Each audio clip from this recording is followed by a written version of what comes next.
Bonjour, merci beaucoup Jean-François Joigny de m'avoir proposé de venir donner cette présentation aujourd'hui.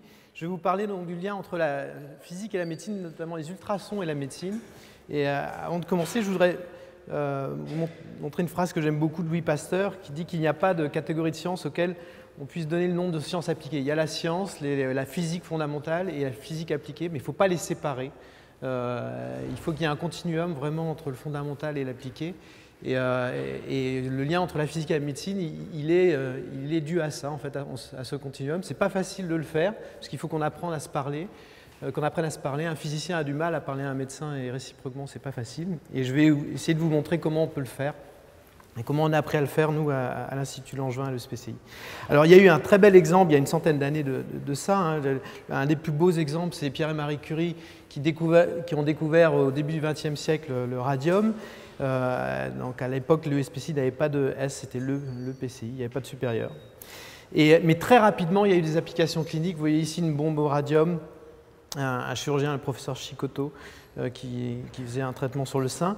Et les pouvoirs publics ont compris très vite que les enjeux médicaux de l'ensemble de ces découvertes, ils ont créé l'Institut du radium en 1914. Donc très rapidement, une dizaine d'années, hein, seulement après la physique fondamentale. Et c'est devenu bien sûr l'Institut Curie. Il y a toujours un lien profond entre l'ESPCI et l'Institut Curie, on est juste les uns à côté des autres. Et on a, nous, commencé à travailler sur l'imagerie médicale avec l'Institut Curie. Donc vous allez voir un peu ce qu'on a essayé de faire. Alors, on a essayé de résoudre un problème de base de l'échographie, qui est le fait que l'échographie manque de spécificité. La spécificité, c'est votre capacité à séparer bénin et malin. Et ici, vous voyez 3 exemples d'échographie du sein à l'Institut Curie sur 3 patientes différentes. Et vous voyez, on voit à peu près les mêmes lésions. Ce sont des lésions qu'on dit hypoéchogènes, il n'y a pas beaucoup de signal à l'intérieur, avec des bords bien définis. Et elles sont équivalentes dans les images échographiques, on les différencie pas bien. Pourtant, d'un point de vue mécanique, elles sont complètement différentes. Il y en a une ici qui est un fibroadénome, c'est un solide assez mou. Ici, vous avez un carcinome de grade 2 qui était un solide très très dur. Et là, un kyste visqueux, donc c'est du liquide avec un petit peu de particules à l'intérieur. Donc vous voyez, mécaniquement, elles sont complètement différentes et l'échographie les distingue pourtant pas. Et là, on a un problème parce que vous voyez, il y en a une qui a un cancer, les 2 autres sont bénignes et généralement, on est obligé d'aller jusqu'à la biopsie pour pouvoir faire ce diagnostic. Pourtant, depuis la nuit des temps, les médecins utilisent la palpation pour essayer de sentir la dureté. C'est un examen qui est présent partout, normalement, dans la médecine, mais qui n'était pas présent jusqu'à aujourd'hui sur les systèmes d'imagerie. Alors, pour vous expliquer comment faire de la palpation et revenir à la base de la dureté, je suis obligé de revenir à des équations de base très simples. Pour mesurer la dureté, ce que vous faites, c'est vous appliquer une contrainte, une palpation à la surface du corps. Le rapport entre la contrainte et la déformation, epsilon et sigma, c'est le module Young en kilopascal. Donc, voilà. Donc ce rapport, il est relié à 2 autres paramètres importants en physique du solide, qui sont le module de compressibilité des tissus et le module de cisaillement des tissus. Alors, vous allez voir, c'est très simple. Le module de compressibilité, c'est on prend une boule de tissu, on va essayer de changer son volume. On sait qu'il faut une force gigantesque pour être capable de changer notre volume des tissus mous de quelques pourcents. Parce qu'on n'est fait quasiment que d'eau, et l'eau est un fluide quasi incompressible. Donc vous savez, même si je plonge à 500 mètres de profondeur sous la mer, je ne vais pas changer de volume. Et donc le module de compression, il est de l'ordre de 10 puissance 9 pascal, et il varie de 1 à 2% seulement dans nos tissus mous, dans les organes. Par contre, maintenant, si je prends la même boule de tissu et j'essaye à volume constant de changer sa forme, de la déformer, on est très facilement déformable. Vous voyez, je prends ma joue, je peux lui changer complètement de forme.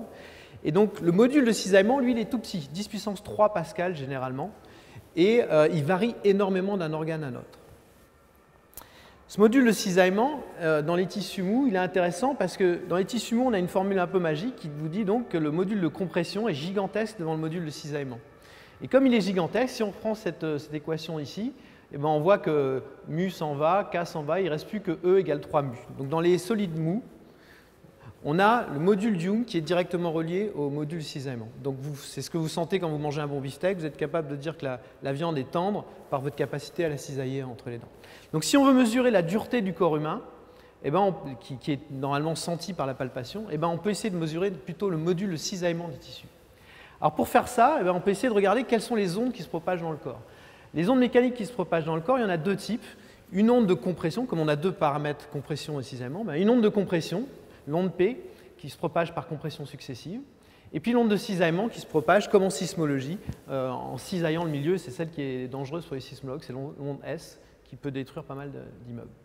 Si on regarde à quelle vitesse elles se propagent, ces deux ondes, il y en a une qui se propage, l'onde de compression, à la vitesse qui est reliée au module de compression des tissus, ici. Donc vous vous rappelez 10 puissance 9 pascal, ça vous amène à des vitesses de propagation de l'ordre de 1500 mètres par seconde pour les ondes de compression. Et les ondes de cisaillement, elles se propagent, elles, à des vitesses beaucoup plus faibles. Vous voyez, il y a 10 puissance 3 entre les deux, bien sûr. Et donc, c'est de l'ordre de 1 à 10 mètres par seconde. Ces ondes de cisaillement, malheureusement, si je tape à la surface de mon ventre, on les voit très bien se balader. Et c'est ce qu'on va essayer de voir, nous, à l'intérieur du corps. Parce que si on est capable de voir ces ondes à l'intérieur du corps, eh ben, on va pouvoir, en chaque point, mesurer la vitesse et donc remonter à la dureté locale du corps. Voilà. Alors, ce qui est important, c'est pourquoi l'échographie ne voit pas la dureté. Eh bien, l'échographie travaille avec des ondes ultrasonores, donc dans le domaine du mégahertz. Et dans le domaine du mégahertz, eh bien, on ne peut pas cisailler le corps humain, parce que la viscosité de cisaillement est trop grande, et donc il n'y a que l'onde de compression qui peut se propager. Donc les ultrasons, ce sont des ondes de compression et qui se propagent très vite, 1500 mètres par seconde. Par contre, dans la vie de tous les jours, je ne suis pas un fluide, je suis vraiment un solide, donc on a aussi, dans la vie de tous les jours, à basse fréquence, plein de vibrations qui se propagent dans notre corps. Si je bouge, tout de suite, je crée des vibrations à basse fréquence, parce que la viscosité de cisaillement, à ce moment-là, est faible. Et donc, on peut propager ces ondes de cisaillement dans le domaine du kilohertz, entre 1 et 1000, 2000 km à l'intérieur du corps. Alors, il y a plein de façons de créer ces ondes de cisaillement. Une première, c'est de taper à la surface du corps.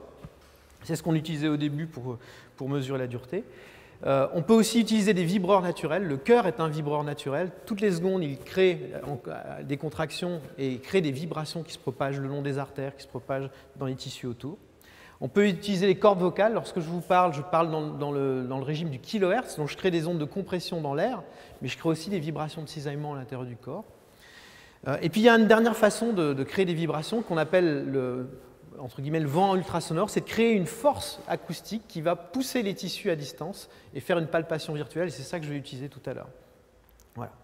Alors, pour pouvoir suivre ces ondes de cisaillement qui se baladent à l'intérieur du corps, il y avait un point clé, vous avez vu 1 mètre par seconde à peu près, l'onde de cisaillement. Donc, si je veux la voir tous les millimètres avancés à l'intérieur du corps, il faut aller très vite. Et il faut aller à 1000 images par seconde. Or, jusqu'à présent, les échographes étaient capables de faire uniquement 50 images par seconde. Et donc, on a été obligé d'introduire un concept clé qui est de faire un échographe ultra rapide, capable d'aller à plusieurs milliers d'images par seconde. Alors, comment on fait ça? Eh bien, vous savez, un échographe, c'est fait d'un ensemble de petits émetteurs récepteurs ultrasonores qui vont émettre des ondes. Et on leur applique des délais à l'émission sur chacun des éléments pour pouvoir focaliser l'onde à l'intérieur du corps. Tous les échographes dans le monde aujourd'hui fonctionnent comme ça. Donc, vous focalisez le long d'une ligne. Et puis les ultrasons donc, se propagent très vite, 1500 mètres par seconde, et à chaque profondeur, ils sont réfléchis par les petites structures. Et donc il y a un écho qui revient en arrière, qu'on enregistre, et on fabrique une ligne de l'image échographique. Puis on fait un deuxième tir en changeant les doigts de retard pour aller focaliser à côté. On enregistre l'écho qui revient en arrière. Et on va faire ainsi de suite, ligne par ligne. On va construire une image, typiquement une image échographique, c'est 128 lignes. Donc il faut au moins 128 tirs et réceptions pour faire une image échographique, ce qui donne à peu près les 50 images par seconde. Donc, il faut à peu près 50 images par seconde. Voilà. Alors, au lieu de faire ça, nous, ce qu'on a décidé de faire, c'est d'émettre une onde plane instantanément. Donc, on émet une onde plane qui va se propager dans tout le milieu en même temps, et on enregistre les échos qui reviennent en arrière, on les stocke dans une mémoire.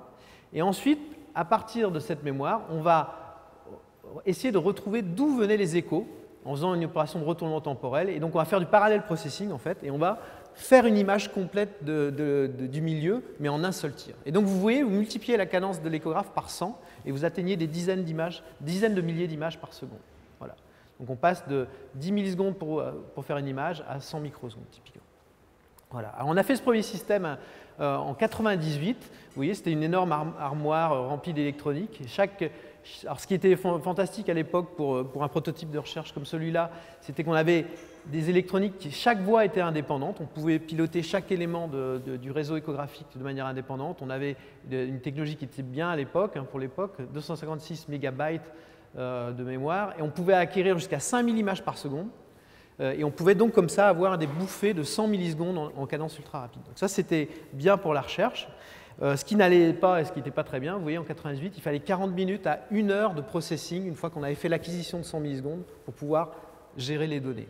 Et donc, dans la communauté, souvent les gens nous disaient « ça ne sert à rien ce que vous faites, l'échographie c'est temps réel, pourquoi vous essayez de faire de l'ultra rapide ?» Et votre système ultra rapide, en fait, c'est un système ultra lent, parce que vous mettez des heures après à traiter le… Mais vous verrez qu'on s'est accroché quand même et ça valait le coup. Alors maintenant, on sait comment acquérir à cadence ultra rapide. Maintenant, il va falloir pousser les tissus et créer l'onde de cisaillement. Alors, ce qu'on peut faire, c'est focaliser une onde ultrasonore à l'intérieur du corps et on va émettre non pas 1 microseconde comme sur un échographe standard, mais une centaine de microsecondes. Donc, c'est suffisamment court ce signal pour ne pas chauffer les tissus, rester en dessous des normes, mais c'est suffisamment long pour créer une force qu'on appelle la force de radiation ultrasonore qui va pousser les tissus pendant l'émission ultrasonore. Donc on pousse les tissus et lorsqu'on arrête le faisceau, eh bien, le tissu revient à sa position initiale et vous avez créé comme ça une micro-secousse sismique à l'intérieur du corps qui va créer une onde de cisaillement. Alors notamment, ce qui est intéressant, c'est d'ailleurs, voilà, vous voyez, et cette force de radiation, la théorie a été faite d'ailleurs par Langevin en 1910 à l'ESPCI.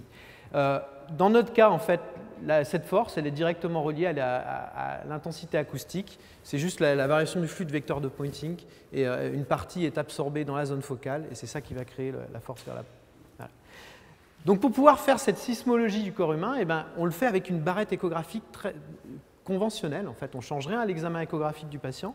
Et ce qu'on va faire, donc, c'est pousser les tissus, créer ce petit choc sismique, créer l'onde de cisaillement, et dès qu'on a créé l'onde de cisaillement par la force de radiation, par cette palpation virtuelle, eh bien on passe dans un mode d'échographie très rapide où on va acquérir la propagation de l'onde. Donc c'est la même barrette échographique qui crée la palpation et qui image la propagation de l'onde. Et vous voyez un exemple ici, dans un fantôme de gélatine dans lequel on a des petites particules. Vous voyez, c'est un zoom dans l'image échographique juste après la poussée. Vous voyez, on sent il y a une petite vibration qui se propage et ce film a été acquis à 10 000 images par seconde. Donc maintenant, en corrélant juste point par point le signal d'image à image, eh ben on peut faire un film à partir de ce premier film échographique ultra rapide, un film des déplacements en microns de l'onde, et vous voyez vraiment l'onde sismique à l'intérieur du corps. Voilà. Et de ça, on va pouvoir mesurer la vitesse. Alors, en résumé, vous voyez une expérience d'échographie conventionnelle, c'est à peu près 30 images par seconde. Donc, vous voyez un trait ici, ça représente une image. Et nous, entre deux échographies standards, on bascule dans un mode où on va pousser les tissus et imager à cadence ultra rapide. Et toute l'expérience, elle est faite dans un temps qui est inférieur au temps qu'il y a entre deux échographies classiques. Puisque quand je tape à la surface de mon ventre, eh bien, l'onde de cisaillement, elle traverse tout mon corps en 20 millisecondes. Voilà. Et donc vous voyez ici, un exemple dans un bloc de gélatine à nouveau, une onde de cisaillement qui est un peu cylindrique ici, quelques microns de déplacement, 6 microns de déplacement, et on voit que l'onde perd progressivement son amplitude au cours de la propagation. Donc on aimerait, nous, qu'elle aille scanner un peu partout, et on voudrait créer une onde qui ne diffracte pas pour garder l'amplitude maximale au cours de la propagation. Et donc on a utilisé une astuce intéressante qui était de focaliser les ultrasons à une certaine profondeur, ça crée une onde de cisaillement, puis on va focaliser les ultrasons un peu plus profonds pour créer une deuxième onde de cisaillement, et ainsi de suite. Et donc on va pouvoir bouger la source de cisaillement à une vitesse qui est typiquement de 10 à 20 mètres par seconde, donc qui est plus rapide que les ondes de cisaillement qu'elle génère. Et donc là, vous créez un régime qu'on appelle un régime supersonique, c'est exactement comme un avion qui passe au mur du son. Eh bien, toutes les ondes vont s'accumuler sur un cône, le cône de Mach, et donc on va avoir une onde qui va moins diffracter. Alors on fait exactement la même chose qu'un avion qui passe le mur du son, ici. Là, c'était des ondes de compression dans l'air, mais on va le faire à l'intérieur du corps. Vous voyez une sorte de petit coup de kung-fu à l'intérieur du corps. Ce sont des vibrations, bien sûr, microscopiques, hein, micrométriques. C'est quelques microns de déplacement, c'est beaucoup plus petit que la vibration d'un téléphone portable. Et donc, vous voyez cette vibration et cette onde qui va se propager. Et on en arrive à l'intérêt. Pourquoi c'est vraiment intéressant? Vous voyez ici. Eh bien, ça, c'est un bloc de gélatine dans lequel, vous voyez, le contraste du module de compression, il est quasi nul. On n'a quasiment pas de contraste. Par contre, on sent qu'il y a quelque chose ici. En fait, ça, c'est une inclusion dans laquelle on avait mis 2 fois plus d'agar, donc c'est une inclusion dure. Et donc, vous voyez, là où les ultrasons ne sont pas sensibles à aller l'assister, eh bien, l'onde de cisaillement, elle, par le régime supersonique, vous voyez, quand elle passe dans l'inclusion, elle est réfractée, elle est accélérée au passage de l'inclusion. Vous vous rappelez, la vitesse était directement reliée à la dureté. Et donc, on voit qu'elle est vraiment sensible au module de cisaillement. Et si on mesure en chaque point la vitesse de l'onde, eh ben, on a accès à une carte quantitative en kilopascal du module Young des tissus. Donc, c'est vraiment de la rhéologie in vivo sur le patient. En fait. Alors, le gros avantage, c'est que c'est main libre, ça ne change rien à l'examen échographique. C'est quantitatif, et vous allez voir qu'en médecine, c'est vraiment important d'être quantitatif. La palpation, c'est opérateur indépendant, c'est l'appareil qui palpe tout seul. et l'imagerie est ultra rapide, donc on est insensible au mouvement du patient. Ça, ce sont des problèmes de base qu'on a souvent sur les systèmes d'imagerie. Alors maintenant, quelle est la résolution de cette image d'élasticité? Eh bien, vous voyez, étant donné qu'on a utilisé des ondes de cisaillement qu'on voit se propager à l'intérieur du corps, on a une résolution qui est très bonne. On a une résolution ici de l'ordre du millimètre. On voit ici, par exemple, un milieu mou avec une inclusion dure et puis une zone liquide au milieu. Et là, vous voyez tout de suite que lorsqu'on utilise les ondes de cisaillement, on est déjà meilleur que la palpation d'un médecin. Parce qu'un médecin ne pourrait pas sentir une zone liquide à l'intérieur d'un milieu dur. De la même façon, vous savez bien que lorsque vous palpez un milieu mou dans lequel il y a une inclusion dure, vous arrivez à la sentir. Mais imaginez-vous en train de palper un milieu dur dans lequel il y a une inclusion molle, vous ne pouvez pas la palper.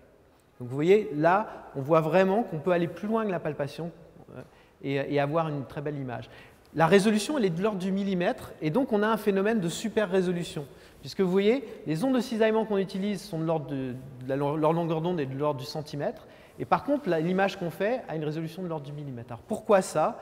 Eh bien, c'est parce qu'on a utilisé les ultrasons pour voir l'onde de cisaillement, et donc on voit l'onde de cisaillement à l'intérieur du milieu de se propager. On n'est pas limité à la surface pour enregistrer l'onde de cisaillement, on la voit partout à l'intérieur, et donc même si on crée l'onde de cisaillement ici, comme on la voit partout, eh ben, on va pouvoir avoir accès près d'un obstacle au champ proche.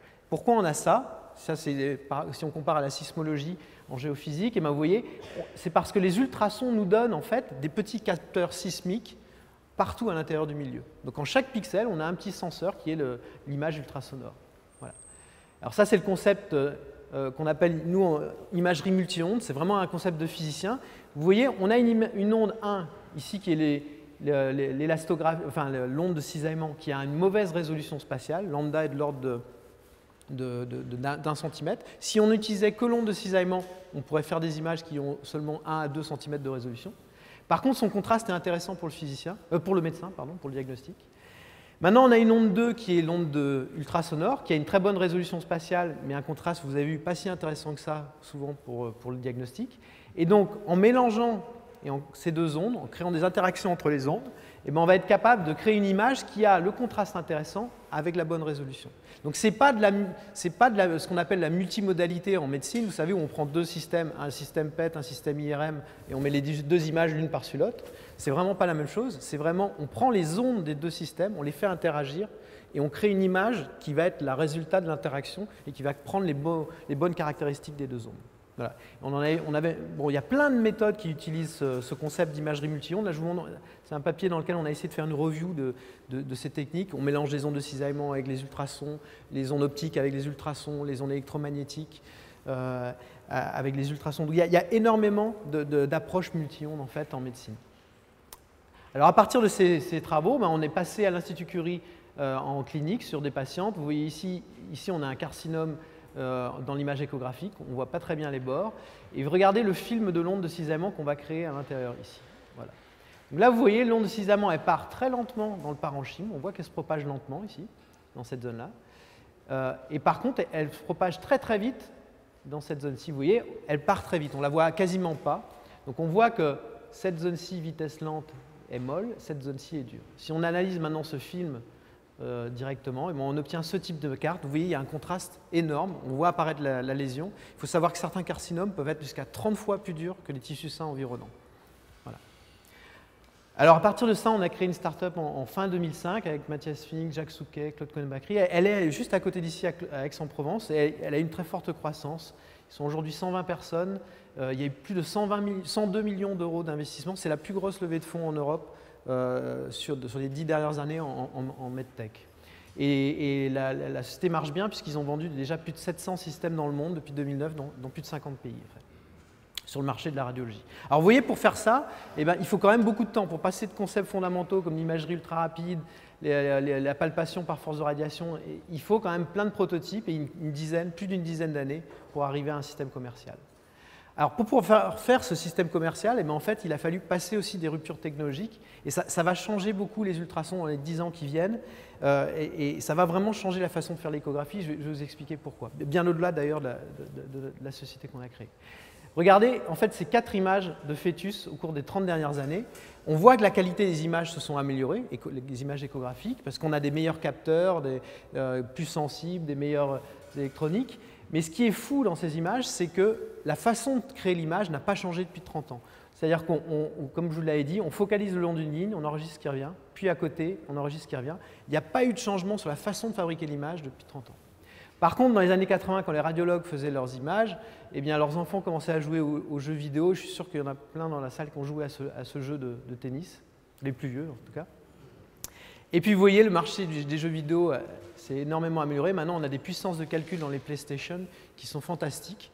Et dans ce domaine, le marché des jeux vidéo, il est 100 fois plus gros que le marché de l'imagerie médicale. Donc dans ce domaine, ils ont créé des composants qui permettent maintenant d'avoir des puissances de calcul phénoménales dans des petites cartes, les GPU que vous connaissez toutes, les cartes graphiques. Et il y a eu un point d'inflexion en 2006 où tout ce qui se faisait sur un échographe était fait dans des puces hardware. Et donc tous les échographes sont aujourd'hui hardware.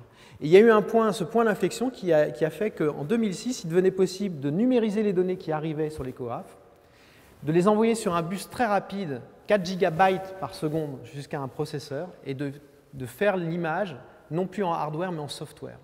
Et ça fait qu'on va pouvoir avoir la notion maintenant d'échographe software dans les prochaines années, et on va pouvoir vraiment avoir la notion de séquence comme en IRM qui va apparaître sur les échographes. Et on a créé ce premier échographe software, c'est la société Supersonic qui le fait. Alors vous voyez, un exemple typique, là, vous voyez, quand on faisait les manips au laboratoire en 2000, il fallait 1 heure pour processer ce film. En 2006, il fallait quelques secondes sur les premiers prototypes de la société. Et maintenant, en fait, vous voyez, on est temps réel. Donc chaque image de dureté ici, est faite à peu près tous les 0,2 secondes. Et donc le médecin là, est en train de passer sur une inclusion sphérique dure. Et vous voyez, en temps réel, vous avez l'image.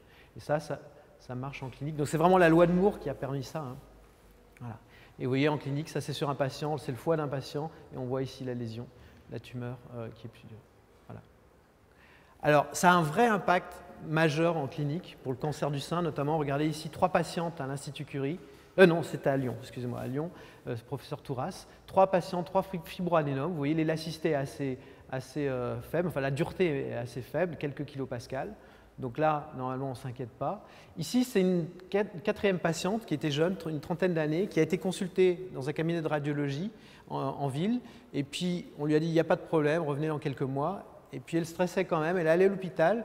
Le médecin a dit, je trouve il se trouvait qu'ils avaient l'Explorer.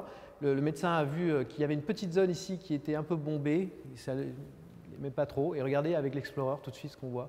En passant en mode de dureté, immédiatement, il sait qu'il y a quelque chose, il faut biopsier, mais il sait déjà qu'il va trouver un cancer. Voilà.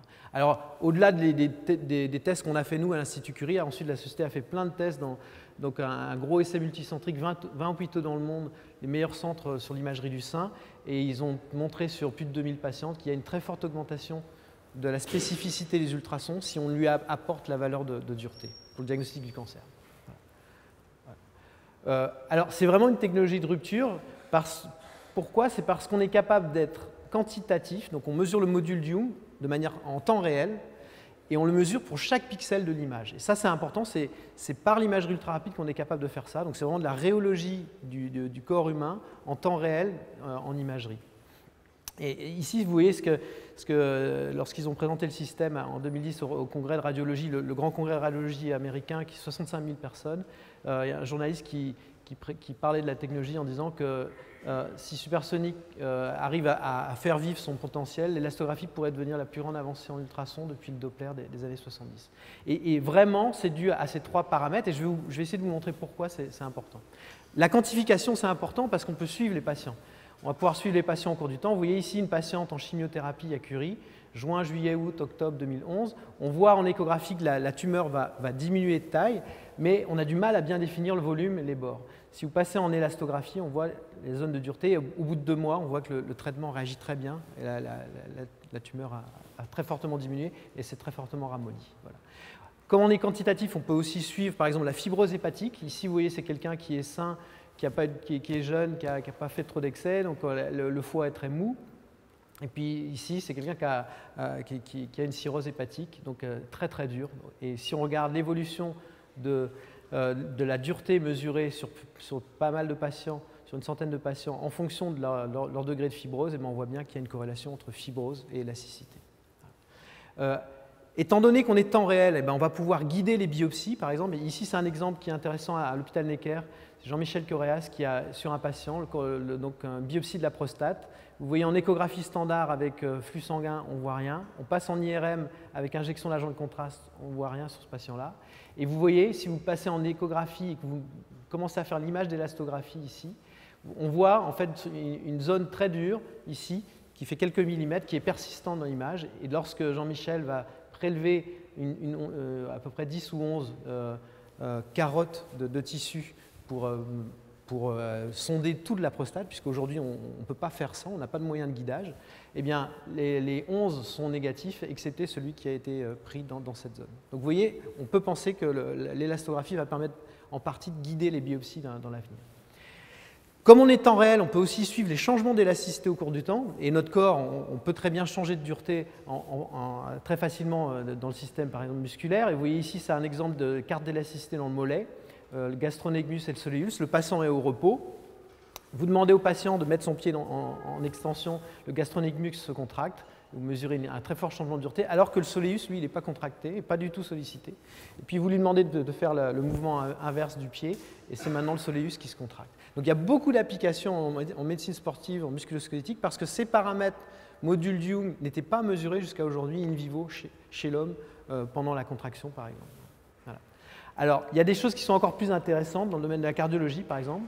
Étant donné qu'on est capable d'aller très vite, à 5000 images par seconde, on est capable, sur un cycle cardiaque, de ralentir complètement le cœur et de voir comment il fonctionne. Et donc, vous voyez ici un exemple. Là, c'était à corps ouvert sur des moutons à l'hôpital Pompidou, mais maintenant, on le fait bien sûr en intercostal, sur nous-mêmes. On n'a plus besoin d'être invasif. Et vous voyez ici, vous voyez le myocarde, ici, 2 cm de profondeur.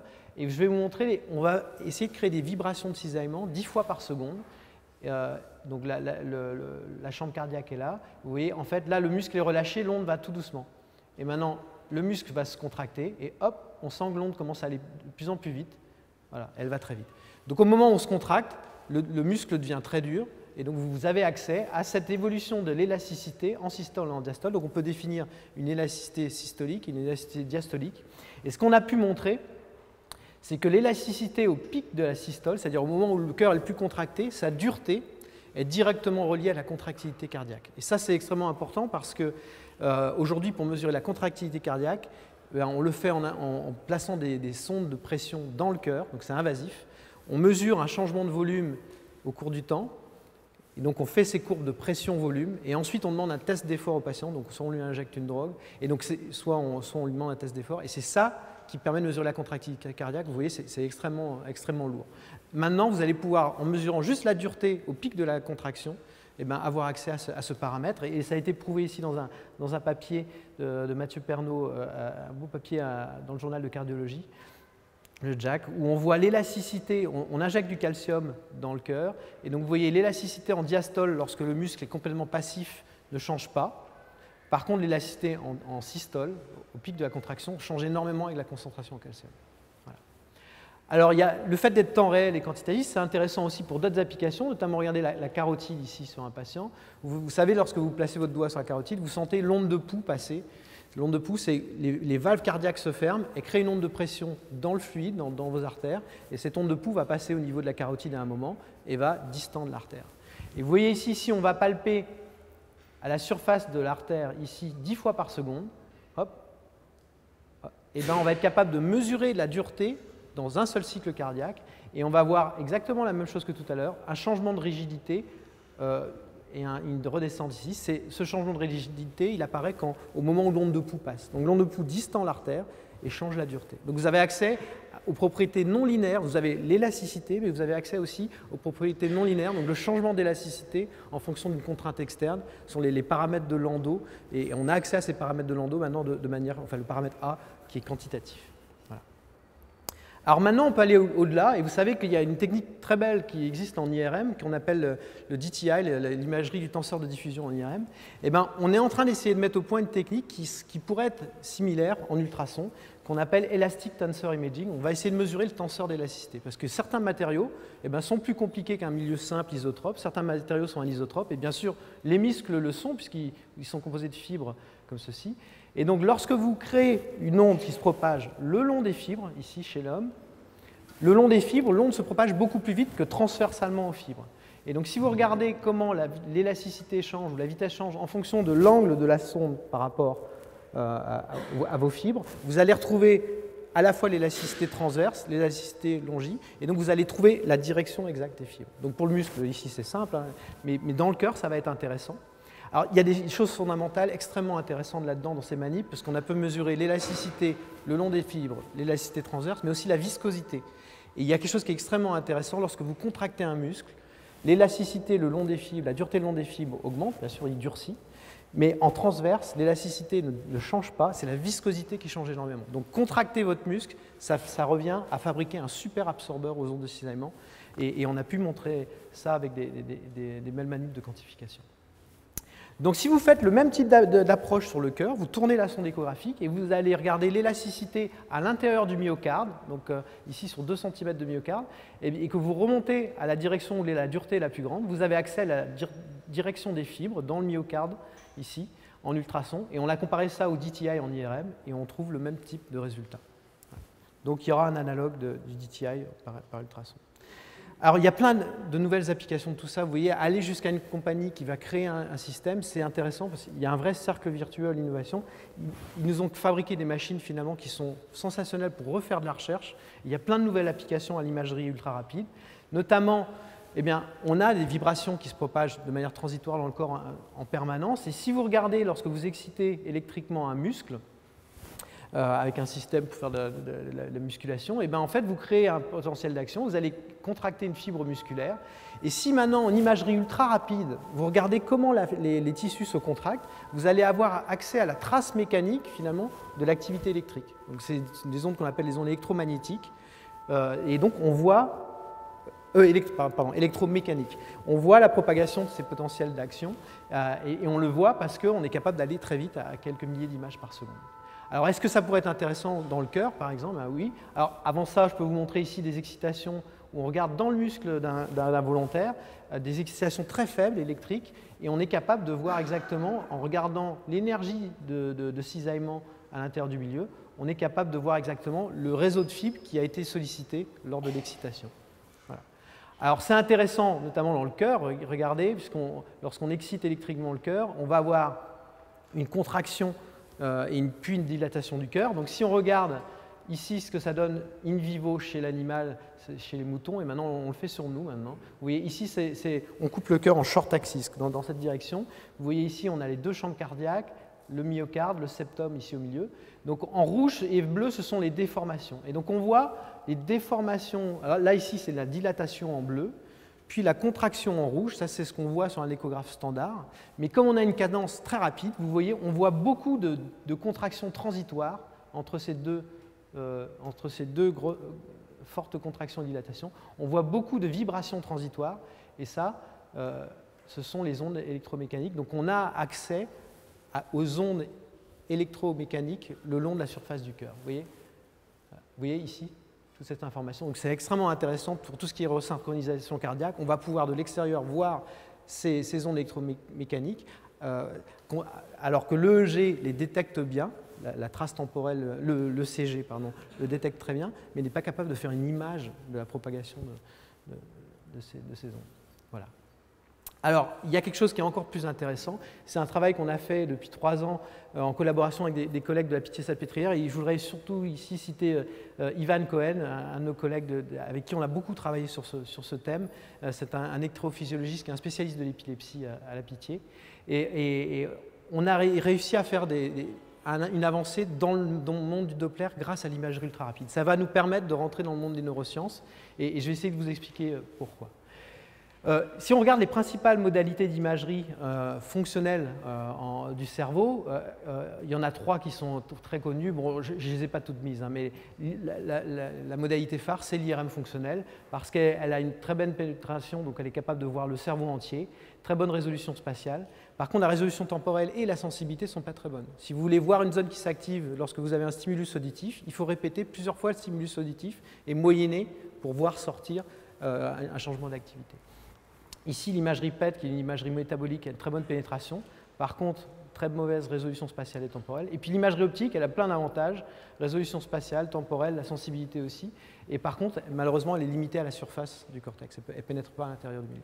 Alors ces modalités, souvent, hormis le PET, utilisent ce qu'on appelle le couplage neurovasculaire. Et le couplage neurovasculaire, vous savez, c'est on a une activité électrique dans le cerveau, il va falloir envoyer de l'énergie dans la zone qui a travaillé, donc on a une augmentation du flux sanguin dans cette zone, et comme on a une augmentation du flux sanguin et de la concentration en oxygène, on peut le repérer par des techniques d'imagerie. Donc ce couplage neurovasculaire est beaucoup utilisé en imagerie, mais c'est un effet indirect de l'activité cérébrale. Alors, ce qui est bizarre, c'est que les ultrasons n'étaient pas présents dans ce monde des neurosciences, alors que les ultrasons, c'est la modalité la plus utilisée en clinique pour l'imagerie du sang. C'est utilisé partout en cardiologie, partout en vasculaire, et ce n'est pas du tout utilisé en neurosciences, alors que ça a beaucoup d'avantages. Vous voyez, c'est une très bonne pénétration, très bonne résolution spatiale et temporelle. Mais le gros problème, c'était la sensibilité. Dans le cerveau, les ultrasons étaient capables de voir que les grosses artères, parce qu'ils n'étaient pas assez sensibles pour voir les petits vaisseaux. Et en faisant de l'imagerie ultra rapide, on a réussi à résoudre ce problème, et on a augmenté énormément la sensibilité, comme vous allez le voir, et donc on a été capable de faire de l'imagerie fonctionnelle.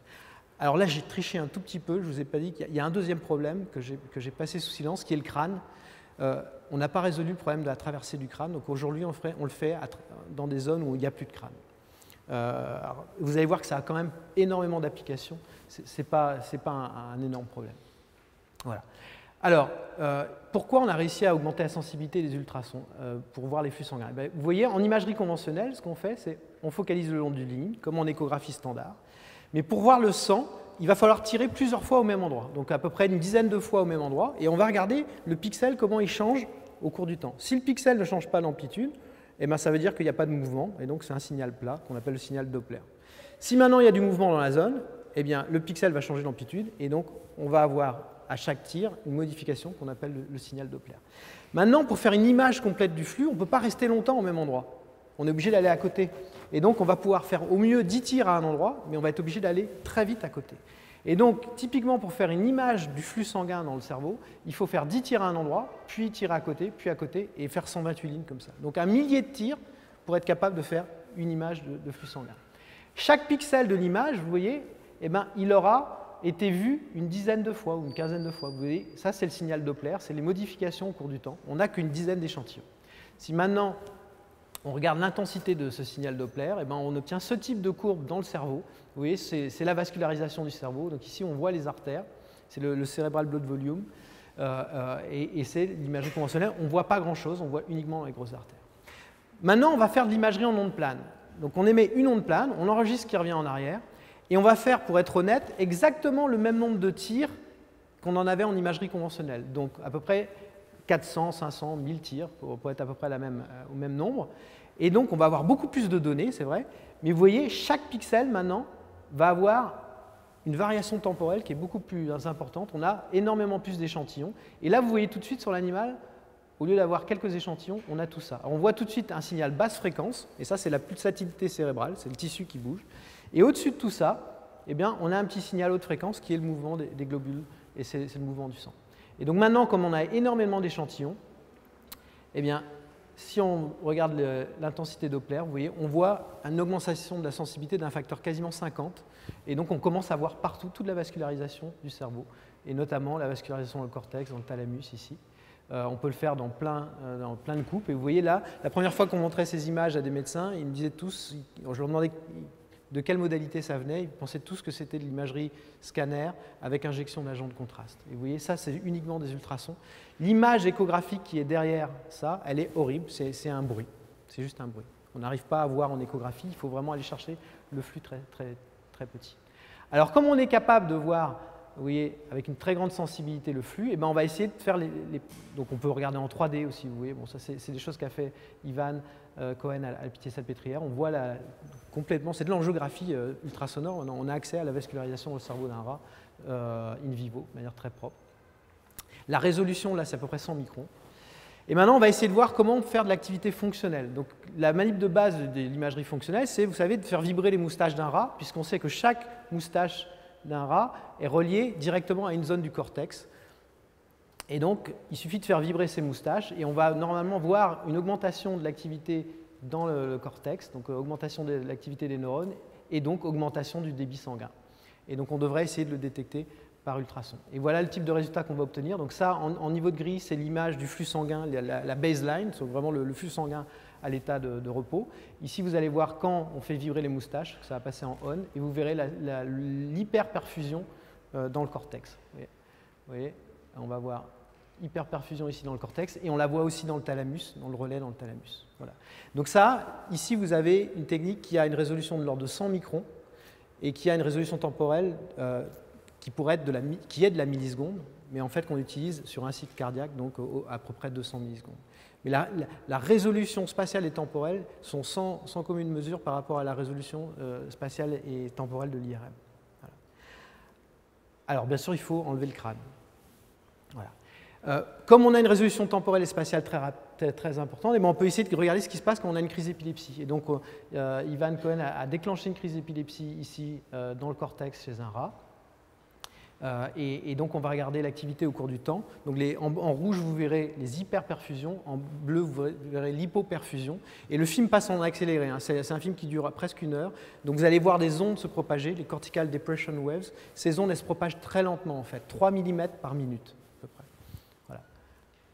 Voilà. Et c'est ce qu'on obtient. Voilà. Oh, pardon, excusez-moi. Voilà. Donc, voilà. On a injecté ici, et vous voyez en fait les ondes se propager. On va voir à un moment la connexion, ça passe par le thalamus, ça part de l'autre côté en contralatéral. On va même avoir une deuxième crise qui va se déclencher ici en miroir à un moment donné, alors qu'on avait injecté ici. Donc vous avez accès complètement à la dynamique spatio-temporelle d'une crise d'épilepsie, et ça va pouvoir apporter beaucoup d'informations aux gens qui travaillent dans les neurosciences sur ces thématiques. On travaille aussi sur les stimulus olfactifs. Vous voyez, ça, ce sont des expériences qu'on a fait à Orsay, à l'IMNC avec Iraj Gurdon. Donc, vous voyez, dans le bulbe, on fait sentir une odeur à un rat, et vous allez voir l'activation dans les glomérules ici, pour cette odeur. Donc ça avait été vu déjà par d'autres techniques, souvent ex vivo d'ailleurs. On prélevait après le stimulus, mais on n'avait jamais vu ce qui se passait derrière. Et donc derrière, dans le cortex piriforme, où là, l'odeur est analysée. Et donc vous voyez, en fait, ici en coronal, vous voyez ici le bulbe olfactif, derrière le cortex piriforme, qui va analyser les odeurs. Et on voit très bien ici une stimulation de l'ensemble du piriforme dans ce cas-là. Donc ça, ce sont des choses qui n'étaient pas visibles avant. La révolution derrière tout ça, maintenant, c'est qu'on va être capable de faire de l'imagerie de l'activité fonctionnelle du cerveau, non plus à l'intérieur d'un aimant avec un animal endormi, mais on va pouvoir le faire sur un animal éveillé qui se balade, donc plus de problème d'anesthésie. Vous savez qu'il y a beaucoup de littérature sur l'impact de l'anesthésie sur l'imagerie fonctionnelle. Et donc, on va pouvoir à la fois filmer l'animal en comportemental, avoir des électrodes implantées et faire de l'imagerie complète de l'activité cérébrale. Et ça, ce sont des belles manips qui ont été réalisées dans l'équipe d'Ivan Cohen avec notre système. Et donc, vous voyez, on va pouvoir vraiment monitorer en continu l'animal et voir quand la crise démarre. Alors pour l'instant, ce sont des manips préliminaires. La sonde est encore assez lourde, mais on est en train de développer des sondes très légères qui pourront être implantées directement à la surface du crâne. Voilà.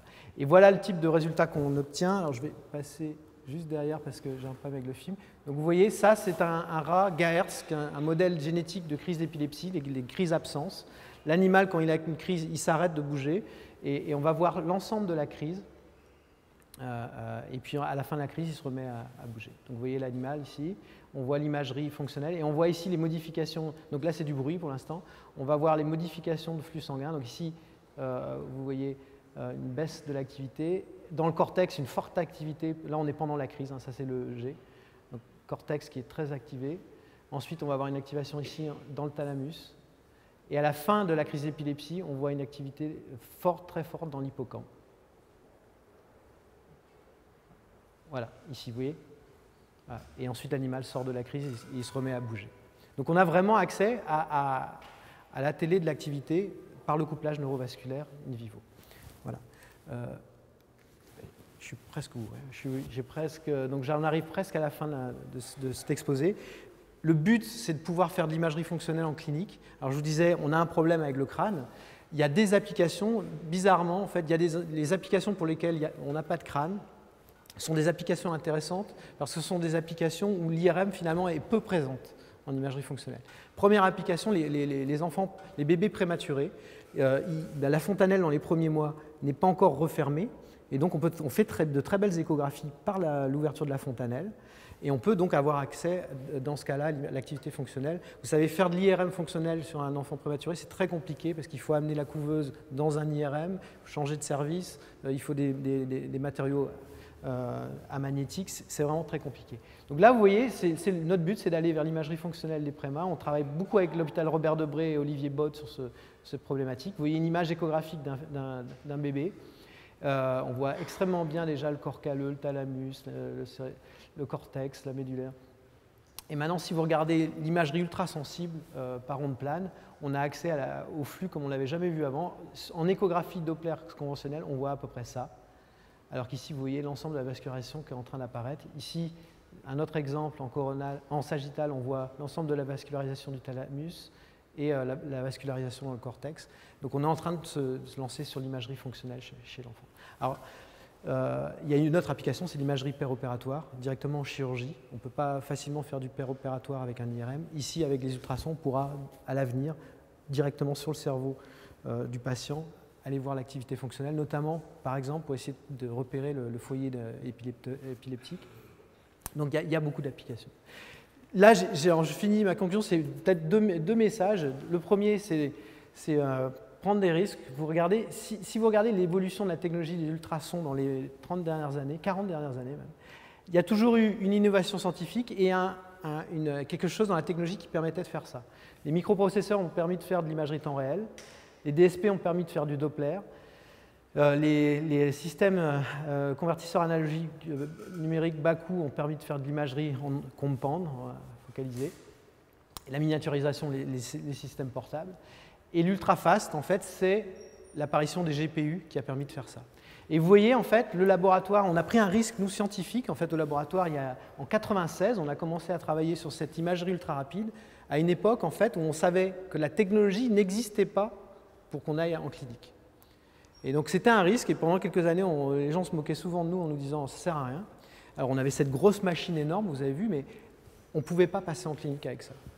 Et puis il y a eu un deuxième risque en 2006 lorsque la société s'est créée, parce c'était un risque technologique.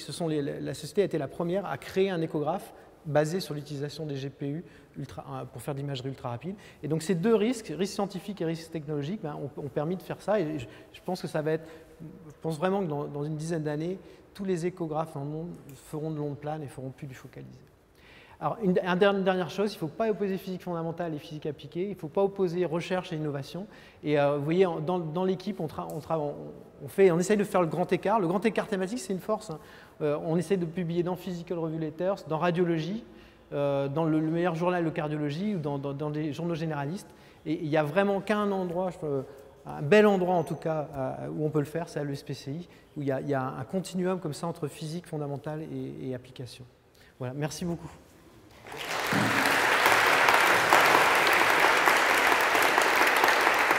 suis d'accord avec toi sur le SPCI, bien sûr. Est-ce qu'il y a des questions?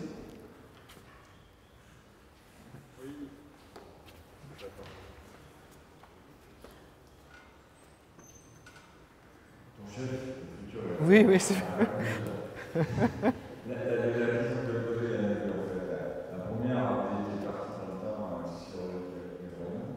Oui. Est-ce que là, ça rend encore les découvertes, parce que finalement, les cahiers que vous avez, là, c'est tout le temps. Ouais. Est-ce que vous avez effectivement une rapidité assez grande pour tirer le moment où vous l'avez dit, par rapport aux communicateurs? Et la deuxième question, c'est est-ce qu'il y a d'autres champs industriels, on va dire, avec des pneus ou autre chose un peu où on a des cisaillements qui sont rarement fait que la possibilité, vous avez l'idée d'application.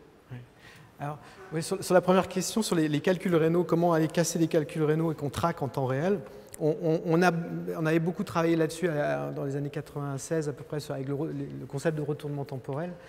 En fait, la méthode et la technique marchent très bien. Le problème qu'on a eu, c'est que c'était trop cher en fait à l'époque. C'était trop cher parce qu'un lithotriteur à l'heure actuelle pour aller casser des calculs rénaux en clinique, ça coûte rien maintenant, ça coûte 100 000 € à peu près, même moins. Et donc en fait, les systèmes tirent toujours au même endroit. C'est vrai qu'il n'y a que 10% des tirs à peu près qui arrivent sur le calcul, qui cassent le calcul. Tout le reste arrive dans les tissus autour, ça déchire les tissus, il y a des petites hémorragies locales. Mais il n'y a pas eu de preuves cliniques suffisantes pour dire que ces déchirures autour du calcul étaient très dangereuses. Et donc il n'y a pas eu de nécessité de passer d'une technologie qui a un seul élément focalisé à une centaine d'éléments. Alors les gens reviennent un petit peu en arrière en ce moment, donc ça a duré une quinzaine d'années. Maintenant les gens commencent à revenir en arrière parce qu'avec les études à long terme sur les calculs rénaux, ils commencent à se rendre compte que quand même ces effets à long terme peuvent être importants. Et donc on va peut-être revenir à un moment donné, pour des raisons de sécurité, à des systèmes qui seront capables de traquer en temps réel. Alors, il y avait un problème économique, en fait. La belle science, quelquefois, ne trouve pas sa place dans le monde sociétal parce que ça coûte trop cher. Et puis, on s'est relancé sur ces approches maintenant pour aller casser des petites zones dans le cœur. Donc, il y a vraiment des applications intéressantes dans le cœur, notamment pour aller nettoyer, par exemple, les valves cardiaques. Un des gros problèmes des valves cardiaques sont les calcifications. On est obligé de réopérer. Et donc là, on pense qu'on a des approches maintenant pour aller nettoyer les valves par ultrason. Et puis sur la deuxième question, en fait, des applications au-delà du médical, c'est vrai. En fait, là, on a un appareil qui fait de la rhéologie en fait, en imagerie. Il y a énormément de choses à faire en physico-chimie, sur les biogels. Dans le domaine des crèmes, il y a beaucoup de choses à regarder. Il y a des choses intéressantes, même dans l'agroalimentaire. Vous savez, les gens qui vérifient les grosses tomes de comté, par exemple, ou les fromages, souvent ils utilisent un système où, vous vous rappelez, ils tapent à la surface du milieu, ça crée une vibration et ils écoutent cette vibration. Et juste en écoutant, ils sentaient à l'intuition le degré de maturation du fromage. Et donc on pourrait vraiment utiliser ça en imagerie. Ouais. Donc il y a d'autres applications à l'extérieur du médical. Ouais. Merci.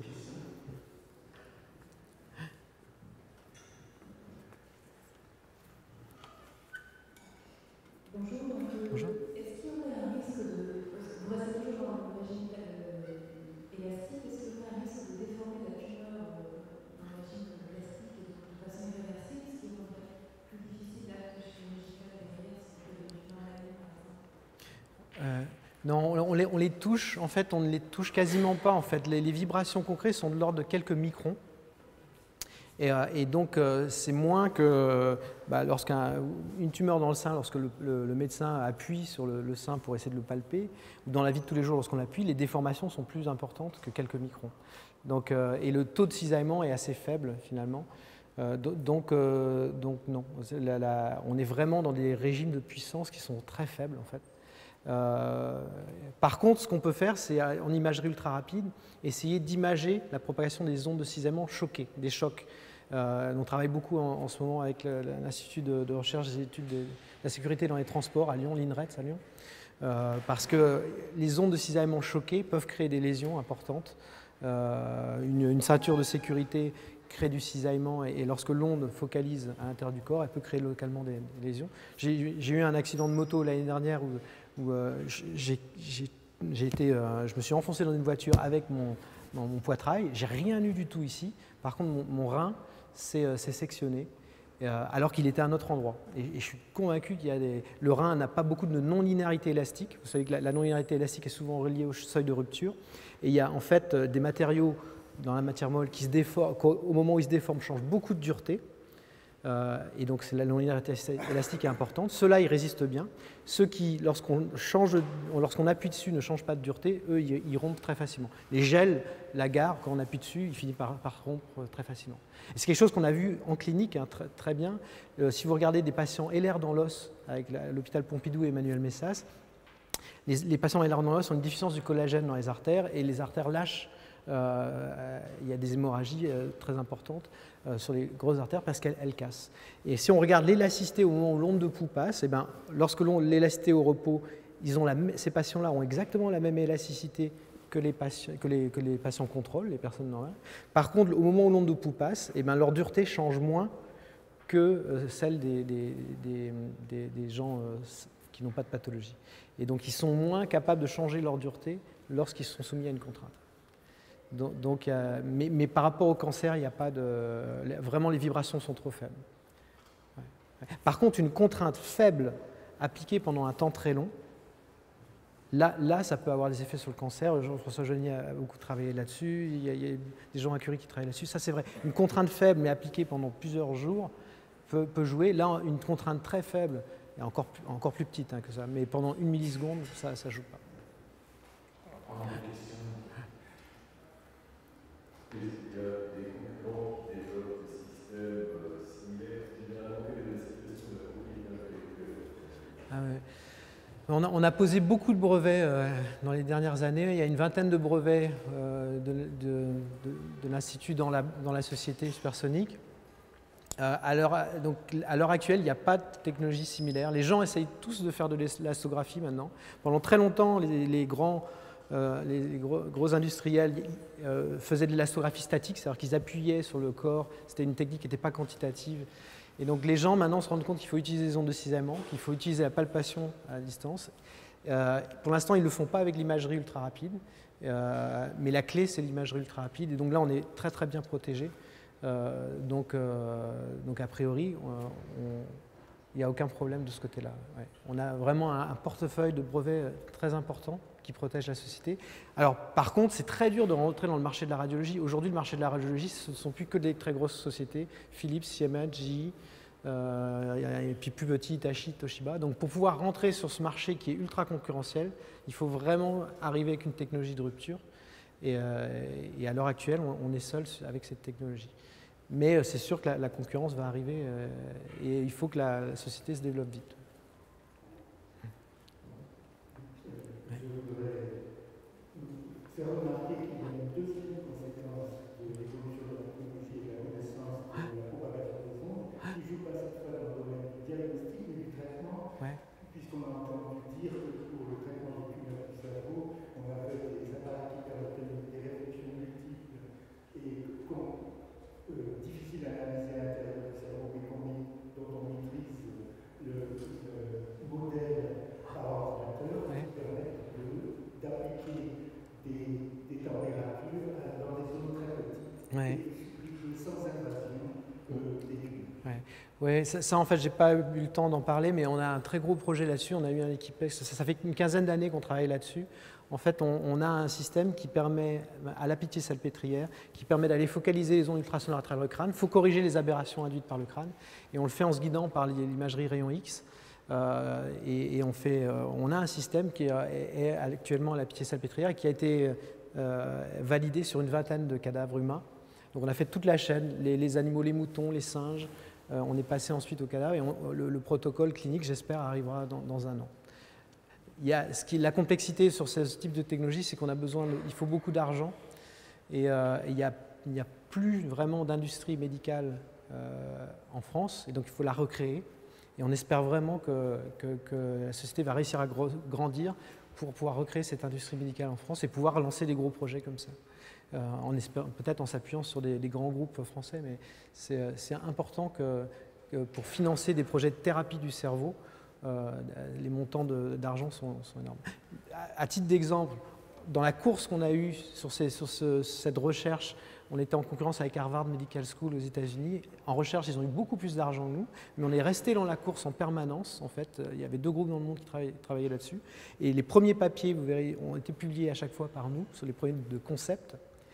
Et à partir du moment où il a fallu passer en clinique, on s'est fait doubler parce que derrière Harvard Medical School, il y avait une société israélienne, Inside Tech, et General Electric.